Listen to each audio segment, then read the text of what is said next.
जब स्वास्थ्य विभाग पे चर्चा हो रही थी तो श्रद्धेय नेताजी पे टिप्पणी की गई, जहां उनसे रिलेटेड कोई बात नहीं थी।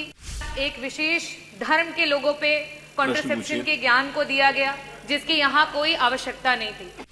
जब मेरे द्वारा इस सदन में मंत्री जी से प्रश्न पूछा गया है, कहीं ना कहीं मंत्री जी आहत हो जाते हैं। डॉक्टर रागिनी। अध्यक्ष महोदय, आपका आभार।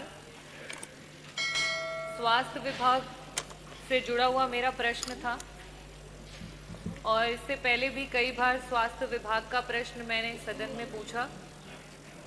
अध्यक्ष जी, मैं यहाँ आज प्रश्न पूछने के लिए नहीं, अपनी पीड़ा व्यक्त करने के लिए खड़ी हुई हूँ, क्योंकि इससे पहले भी कई बार स्वास्थ्य विभाग माननीय मंत्री जी हैं, उप मुख्यमंत्री एवं स्वास्थ्य मंत्री जी, और जितनी मेरी आयु होगी उतना अभी तक का मंत्री जी का राजनीतिक सफर रहा हुआ है, बहुत ही एक्सपीरियंस्ड है।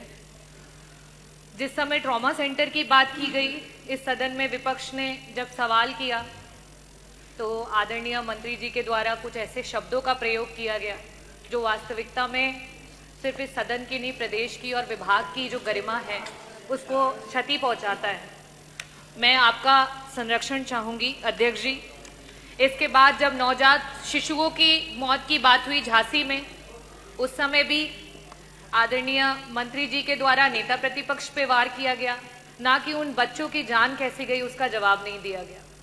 अभी हाल फिलहाल में वापस से जब स्वास्थ्य विभाग पे चर्चा हो रही थी तो श्रद्धेय नेताजी पे टिप्पणी की गई, जहां उनसे रिलेटेड कोई बात नहीं थी, और साथ ही साथ एक विशेष धर्म के लोगों पे कॉन्ट्रासेप्शन के ज्ञान को दिया गया, जिसकी यहाँ कोई आवश्यकता नहीं थी। जब मेरे द्वारा इस सदन में मंत्री जी से प्रश्न पूछा गया है, कहीं ना कहीं मंत्री जी आहत हो जाते हैं या उस विभाग के या उस प्रश्न के जवाब उस अनुसार या उस अनुकूल नहीं रहते हैं कि मंत्री जी के द्वारा इस तरीके की क्रियाएं सामने आती हैं।